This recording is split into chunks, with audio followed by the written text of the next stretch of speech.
वृंदावन भीतर वृंदावन भीतर गोविंद राधे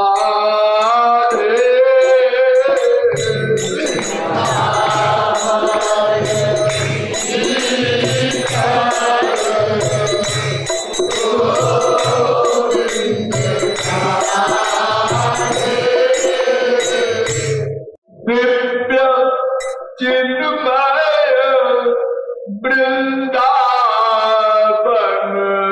है बता दे।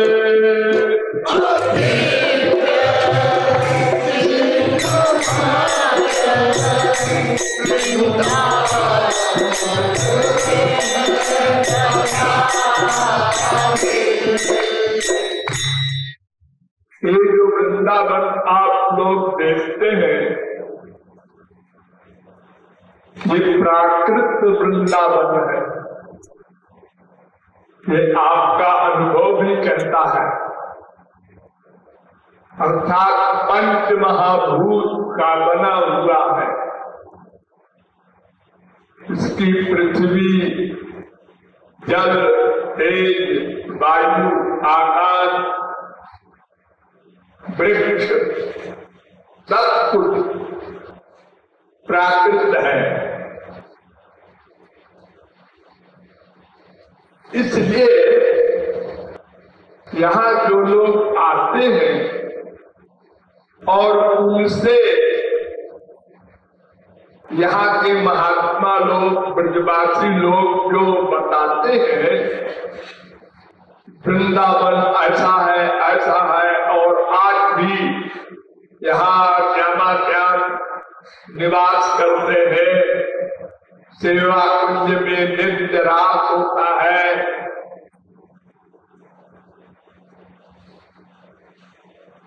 तो ये सुनकर लोग हंसते, उपहास करते हैं, मजाक बनाते हैं तार्किक लोग कि यहाँ के लोग बड़े अंधविश्वासी हैं। और सबसे बड़ी बात,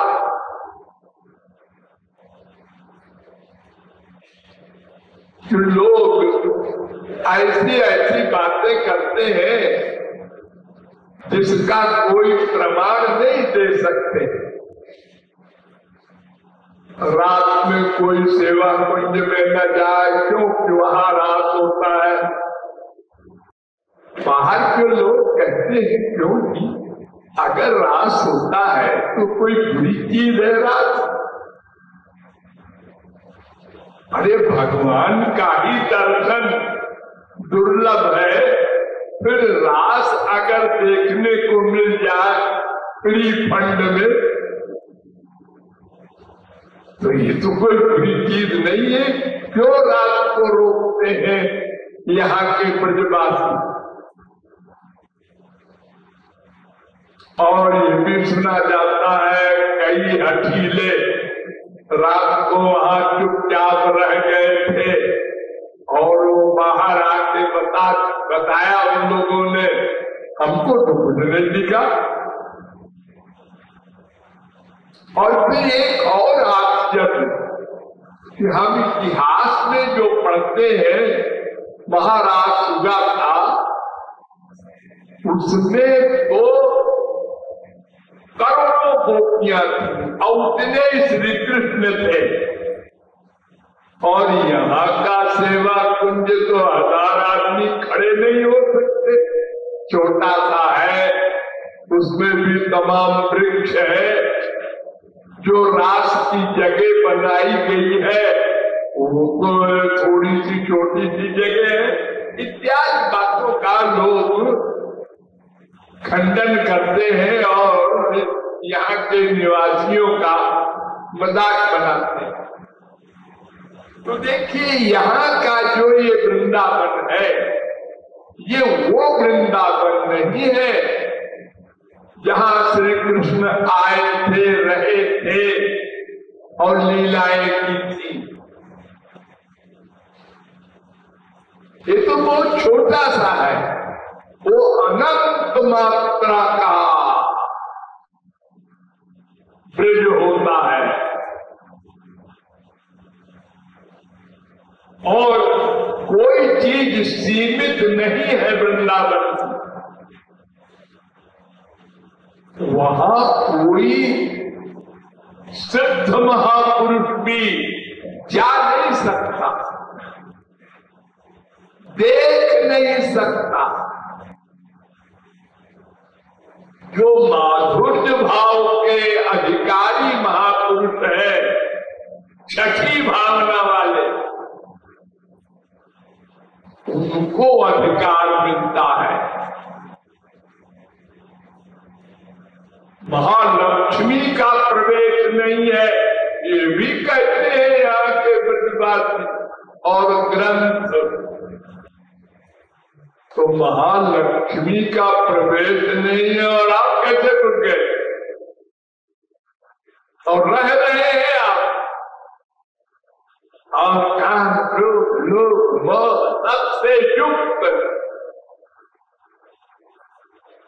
बड़े बड़े चोर, डकैत, अनाचारी, दुराचारी, भ्रष्टाचारी वो भी रहते हैं।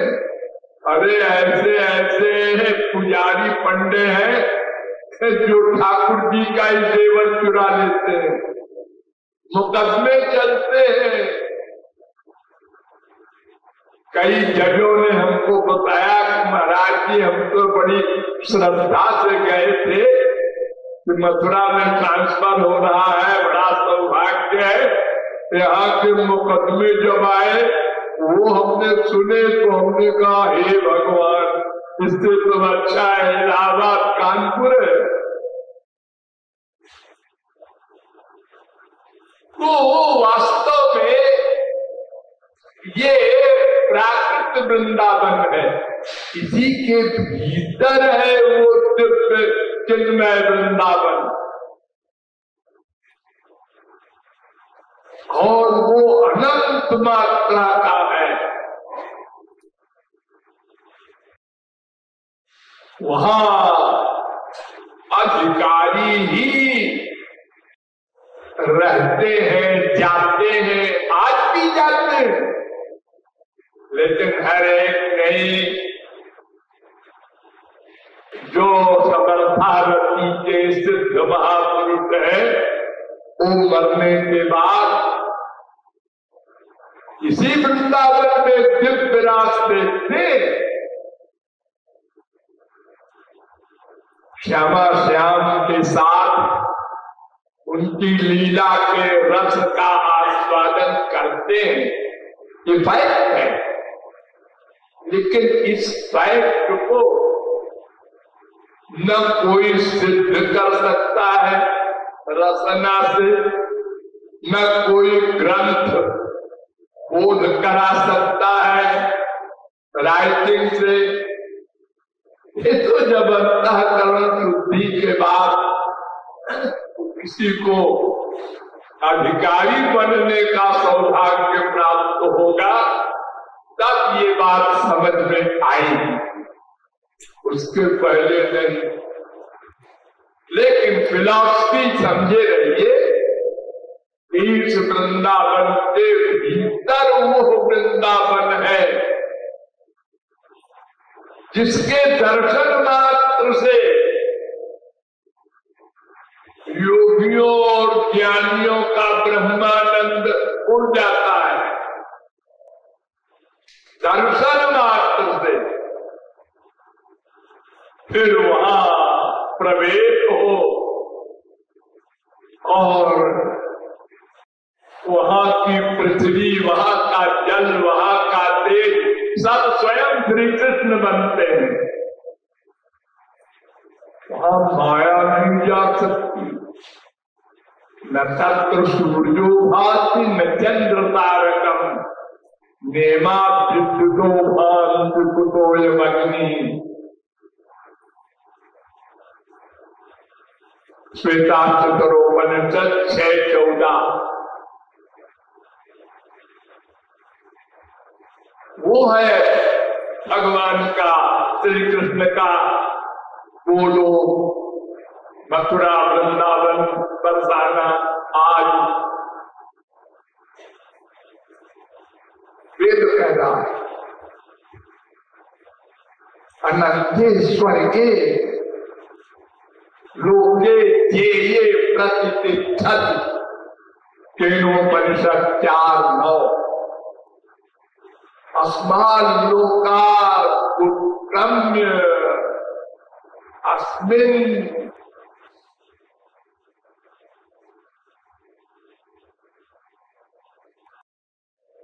ऐतरेयोपनिषद 3:4 सर्वान् कामानाप्त्वा समभवत्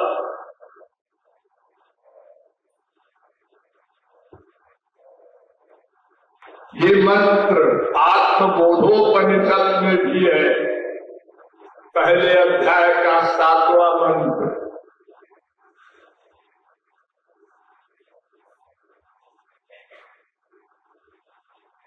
सदा पश्यन्त सूर्य तद्विष्णो परमं पदम पांगलोपनिषद 4थे अध्याय का 30वां मंत्र। और ये त्रिपुरा तापनीयोपनिषद में मंत्र है 4थे अध्याय का पहला मंत्र। और गोपाल तापनीयोपनिषद में भी ये मंत्र है 27वां मंत्र। नृसिंह तापनीयोपनिषद में भी ये मंत्र है 8वें अध्याय का 3रा मंत्र। सुबालोपनिषद में भी मंत्र है 6वें अध्याय का 7वां मंत्र। दिव्य ब्रह्मपुरे एक व्योम्यात्मा प्रतिष्ठिता मुंडकोपनिषद 2:7 वो गोलोक है जहां माया का प्रवेश नहीं है।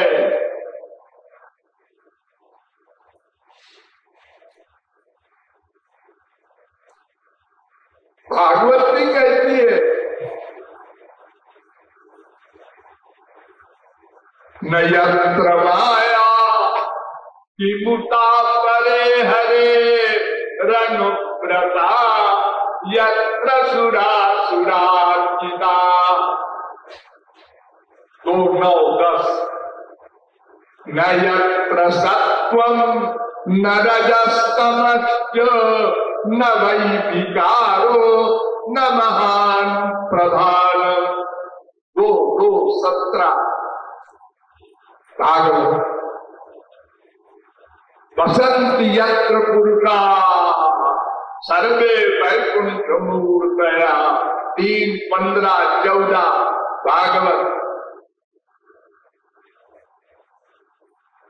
तद्भ्राजमानं स्वर्गैव सर्वतः 4:12-36 भागवत। ये सब शास्त्र वेद कह रहे हैं वो ब्रज या गोलो उसी में सब वृंदावन मथुरा बरसाना आदि है जो वर्तमान काल में इस भौतिक जगत में आप कान से सुनते हैं। तो इसी के भीतर है वो दिव्य वृंदावन, उसको आकर्षण स्पर्श और रस पाना हो तो उन्हीं श्यामा श्याम से रोककर निरंतर रूप ध्यान करते हुए अंतःकरण शुद्धि करना होगा। फिर रसिकों की कृपा से अंतःकरण इंद्रियां आज दिव्य होंगी, अधिकारी बनेंगे, तब वो वास्तविक वृंदावन और उनकी लीलाओं का सौरभ प्राप्त होगा। ये रहस्य है।